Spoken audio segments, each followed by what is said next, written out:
ఈరోజు women's day. మీ success వెనుక మీ wife ఉన్నారు. మీరు ఎందుకంటే మొత్తం కూడా అంటే షూటింగ్లని అదని ఇదని ఇంట్లో టైం చాలా తక్కువ స్పెండ్ చేస్తారు. మా తరపున ఈరోజు ఉమెన్స్ డే కాబట్టి మేడం గారికి ఈ శారీ గిఫ్ట్గా ఇవ్వండి. చెప్పాం కదా సార్ స్పీచ్ కోసం వెయిట్ చేస్తున్నాము. Sir please. అందరికీ నమస్కారం. ఇక్కడ వచ్చేసిన మహిళలందరికీ ఈరోజు అంతర్జాతీయ మహిళా దినోత్సవం సందర్భంగా అందరికీ శుభాశీస్సులు. సో ముందుగా నాకు కళ్యాణిని పరిచయం చేసిన లక్ష్మి గారికి ధన్యవాదాలు చెప్పాలి. లక్ష్మి గారు పరిచయం చేశారు. అంటే మామూలుగా కళ్యాణి మా సినిమా ప్రెస్ మీట్లు జరిగినప్పుడు కరాటే ప్రోగ్రామ్ జరిగినప్పుడు ప్రెస్ రిపోర్టర్గా వచ్చి ఇంటర్వ్యూ తీసుకున్న దాన్ని నాకు తెలియదు అప్పుడు. కానీ మార్షల్ ఆర్ట్స్ గురించి కొన్ని ప్రశ్నలు అడిగేది. అప్పుడే నాకు కొంచెం డౌట్ వచ్చేది, ఇంకా ఇంత డీప్గా అడుగుతున్నారు ఇవిడికి ఏంటి బ్యాక్గ్రౌండ్ అని తర్వాత తెలిసింది. సో చాలా సంతోషం నాకు, ఎందుకంటే ఆవిడ రెగ్యులర్గా ప్రాక్టీస్ చేయడం. ఇప్పుడు టీవీలో కూడా మనం చూసాం, ఏదో మాటల్లో డ్రెస్ వేసుకొని నుంచోవడం కాకుండా ఆవిడ చాలా ప్రూవ్ చేసింది. సో ఇది చాలు, ఇంతకన్నా ఎక్కువ ప్రూఫ్ అవసరం లేదు.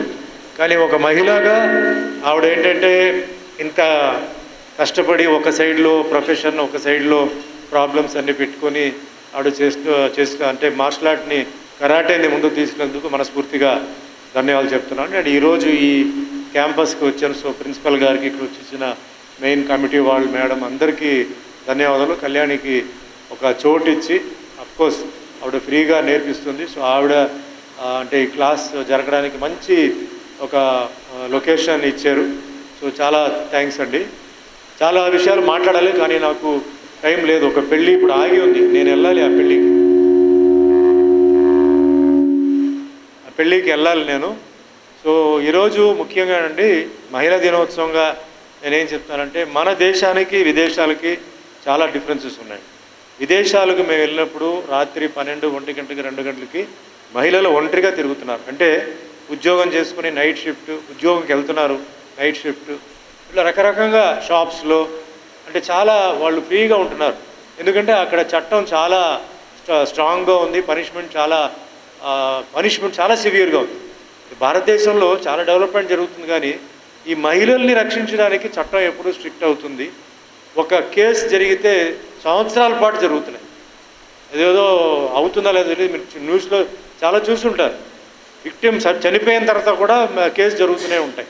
సో ఇవన్నీ ఎప్పుడు స్పీడప్ అవుతాయి, ఎప్పుడు న్యాయం జరుగుతుంది? ముఖ్యంగా ఏంటంటే మిడిల్ క్లాస్ వాళ్ళకి, లోవర్ క్లాస్ వాళ్ళకే అన్యాయం జరుగుతుంటుంది.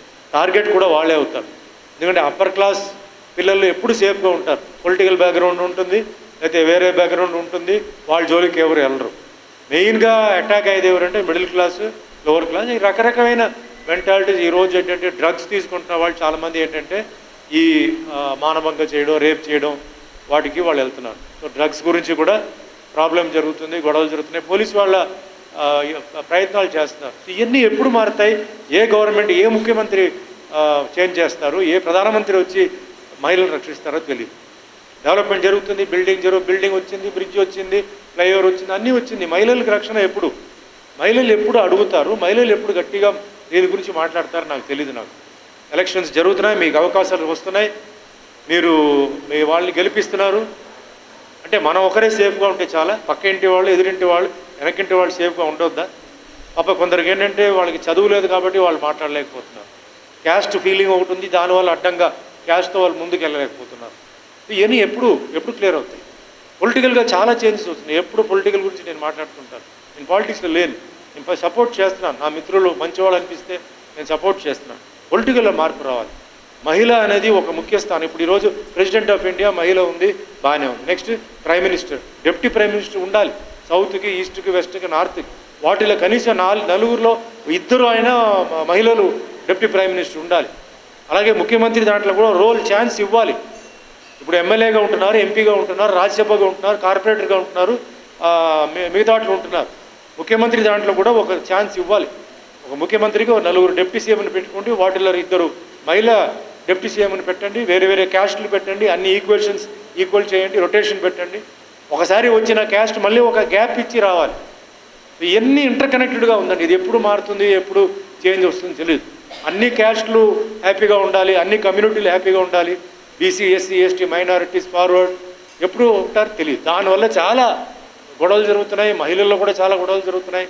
ఇవన్నీ తొందరగా క్లియర్ అయ్యి అందరికీ మంచి ఒక మార్గం చూపించాలని ఆ భగవంతుని కోరుకుంటున్నాను. విదేశాలకు వెళ్తే ఇలా లేదు. విదేశాల్లో జరుగుతున్న యుద్ధం వేరే, అక్కడ మహిళలకు ఉన్న మర్యాద వేరే. మహిళలకి వారానికి ఒకసారి షాపింగ్ కాంప్లెక్స్లో ఓన్లీ లేడీస్ డే ఉంది. మార్నింగ్ 6 to ఈవినింగ్ 6 ఓన్లీ మహిళలే, ఇక్కడ ఎవరు రాకూడదు. ఎయిర్పోర్ట్లో లైన్లో నుంచుంటే మహిళ బిడ్డ పట్టుకొని నుంచుంటే ముందు పిలుస్తున్నారు, ఇంకా రాలేదు ఆ రూల్ ఇక్కడ. సో ఇట్లా చాలా ఉన్నాయి. సరే ఇవన్నీ పక్కన పెట్టండి. ఇప్పుడు ఈరోజు మనం మాట్లాడాల్సింది ఏంటంటే ఒకటి హెల్త్ అండి, ఒకటి సెక్యూరిటీ అండి. సో హెల్త్కి ఇది చాలా మంచిది. ఇది నా అనుభవంతో చెప్తున్నాను. అంటే నేనేదో మగవాడని కాదు, నాతో పాటు నేర్చుకున్న మహిళలు ఎంతమంది ఉన్నారు వాళ్ళందరూ చాలా ఫిట్. ఈరోజు కూడా వాళ్ళు 60 క్రాస్ అయిన తర్వాత, ఈరోజు నేను చాలాసారి కలుస్తుంటాను, వాళ్ళు 60 లాగా లేదు, వాళ్ళు 50 లాగానే ఉన్నారు, మెట్లు ఎక్కుతున్నారు, ఎక్సర్సైజ్కి వెళ్తున్నారు, చేస్తున్నారు. సో వాళ్ళది ఎక్కడ ఏంటంటే ఏ ఫెమిలిటీ కానీ ఏది డిస్టర్బ్ అయ్యే ఇదే లేదనమాట, బ్రహ్మాండంగా ఉంటున్నారు. సో ఇది పక్కన పెడితే మనకేంటంటే డిసిప్లిన్, డివోషన్, డెడికేషన్. నాకు స్కూల్లో నేర్పించింది పాటలు, బట్ డిసిప్లిన్, డివోషన్, డెడికేషన్ వాళ్ళు నేర్పించలేదు. కొంచెం మేనర్స్ నేర్పించారు. కంప్లీట్ నాకు ఇవన్నీ వచ్చింది మార్షల్ ఆర్ట్ వల్లనే. సో అందుకే నేను మార్షల్ ఆర్ట్ ప్రతి ఒక్కరు నేర్చుకోవాలి. Exercise, self defence, discipline, character. నా క్యారెక్టర్ మాట్లాడుతున్నప్పుడు ఎలా మాట్లాడాలి, నుంచున్నప్పుడు ఎలా మాట్లాడాలి. సో ఈ విషయాలన్నీ రావాలని చెప్పేసి నేను చాలా వాటికి వెళ్తుంటాను. పాపం కళ్యాణి చాలాసార్లు పిలిచినప్పుడు మా టైమింగ్స్, ఈరోజు ఖాళీగా ఉన్నానంటే ఖాళీ కాదు. ఇప్పుడు నాకు పెళ్ళి అక్కడ రెడీగా ఉన్నారు, వాళ్ళు తాళి పట్టుకొని వెయిట్ చేస్తారు అక్కడ, నేను వెళ్ళాలి. సో కళ్యాణికి జ్వరం అనేసరి ఈరోజు అనుకున్నాను, నేనే ఫోన్ చేసి లక్ష్మికి మహిళా దినోత్సవంగా వస్తున్నప్పుడు ఒక గుర్తు ఉంటుంది మనకి వచ్చినట్టు, సో అడగండమ్మా ఇట్లా చేద్దామని చెప్పి రావడం జరిగింది. ఇది వచ్చిన తర్వాత చూస్తే చాలామంది పిల్లలు నేర్చుకోవాలి. మీ పేరెంట్స్ అందరికీ మనస్ఫూర్తిగా నేను ధన్యవాదాలు చెప్తున్నాను. ఎందుకంటే ఇది చాలా ముఖ్యమైన విషయం. చదువు ఎంత ముఖ్యం ఉందో అదే మాదిరిగా మార్షల్ ఆర్ట్ అనేది చాలా ముఖ్యం. స్పోర్ట్స్ కావాలి, మ్యూజిక్ కావాలి, డాన్స్ కావాలి. ఇక్కడ ఎవరైనా మిమ్మల్ని అటాక్ చేస్తే మీరు ఏం చేస్తారు? నేను మ్యూజిషియన్ అంటారా, నేను స్పోర్ట్స్ మ్యాన్ అంటారా, లేదా క్రాఫ్ట్స్ మ్యాన్ అంటారా? వాళ్ళు వదిలేసి వెళ్ళిపోతారా? వచ్చిన వాడు వదలడు. సో ఒక్కసారి వాళ్ళకి ఏంటో చూపిస్తే తర్వాత మీ జోలికి రారు. అది చూసి చాలామంది భయపడిపోతారు. సో అందుకే మీరు అందరూ నేర్చుకోవాలి. ఎక్కడ ఉపయోగపడుతుందో తెలియ, ఉపయోగం రాకూడదు నేను అనుకుంటున్నాను. ఒకవేళ వచ్చిందంటే మటుకి చాలా అంటే ఒక సింహం, పులిలాగా మీరు మారిపోవాలి. మీరు ఎప్పుడైతే ఒక పక్షిలాగా ఉన్నారో మీరు సింహం, పులిలాగా మారిపోవాలి. ఆ విధంగా ప్రాక్టీస్ చేయాలి. కరాటే అనేది నా దృష్టిలో ఏంటంటే సాఫ్ట్ కరాటే ఉంది, స్పోర్ట్స్ కరాటే ఉంది. నా దృష్టిలో అది కాదు. కరాటే అంటే హార్డ్ కరాటే. హార్డ్ కరాటేనే కరాటే. బిగినింగ్ స్టేజ్లో కావాలంటే white, yellow, blue, green, brown వరకు ఏంటంటే కొంచెం సాఫ్ట్ కరాటే వెళ్ళిపోవచ్చు. ఎప్పుడైతే బ్లాక్ బెల్ట్కి వస్తున్నారో వాళ్ళు టఫ్గా ఉండాలి. ఎందుకంటే మీరు ఫైట్ చేసి ఒక మొగాడితో మీరు ఫైట్ చేయాలి. అక్కడ ఏంటంటే మీ పార్ట్నర్ కాదు, అవతల వాడు ఒక వెపన్ తీసుకొస్తాడు, తాగి వస్తాడు, డ్రగ్స్తో వస్తాడు. ఎట్లా చేస్తారు మీరు? ఒక్క దెబ్బ తగిలితే వాడి కింద ఫ్లాట్ అయిపోవాలి. ఆ విధంగా మీరు తయారు చేసుకోవాలి. మీ బాడీయే మీకు వెపన్. మీరు రాజకీయ నాయకులు కాదు. రాజకీయ నాయకులు గన్మ్యాన్లు ఉంటారు, బౌన్సర్లు ఉంటారు, రౌడీలు ఉంటారు, వాళ్ళతో పాటు అందరూ ఉంటారు. మీకెవరు ఉండరు. సో మీ బాడీయే వెపన్.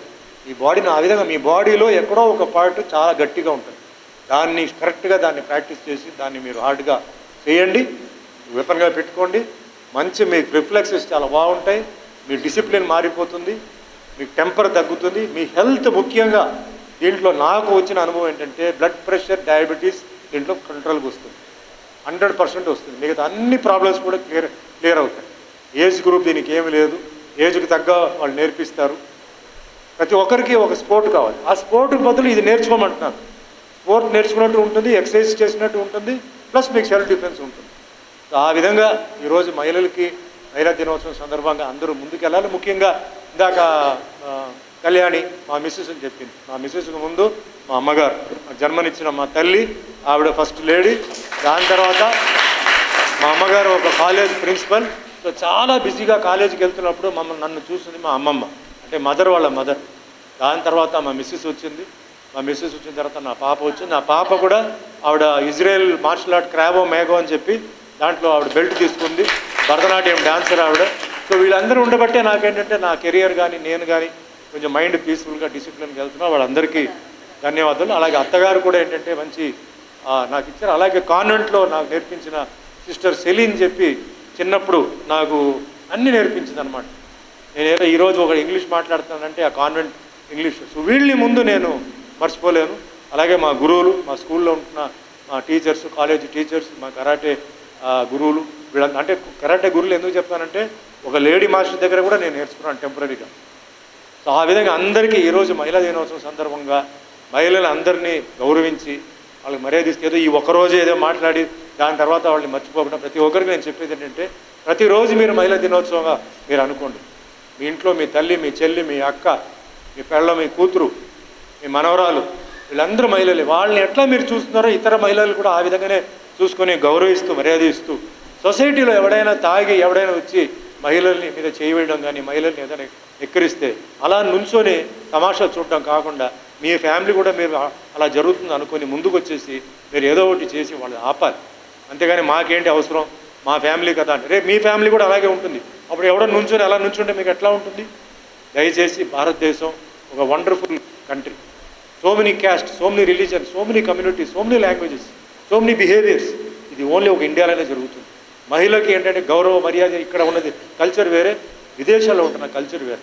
సో ఇక్కడ ఉన్న కల్చర్ని గౌరవిస్తూ ఇక్కడ ఉంటున్న ప్రతి కమ్యూనిటీ, ప్రతి క్యాస్ట్ని గౌరవిస్తూ, ముఖ్యంగా మహిళల్ని గౌరవిస్తూ ఎప్పుడు మహిళలు అందరూ మన భారతీయ మహిళలు చెప్పి అట్లా సైనికులు మన దేశాన్ని అక్కడ కాపాడుతున్నారు. ఆ విధంగా మన అందరూ సైనికులు, మన మహిళలు మనం కాపాడాలి. ఎవరైనా సరే, ఓల్డ్ ఏజ్ అయినా సరే, టీనేజ్ అయినా సరే, మిడిల్ ఏజ్ అయినా సరే, ఆ విధంగా ఈ రోజు నుంచి జరగాలి. మీ అందరినీ కలిసినందుకు చాలా సంతోషంగా ఉంది. నెక్స్ట్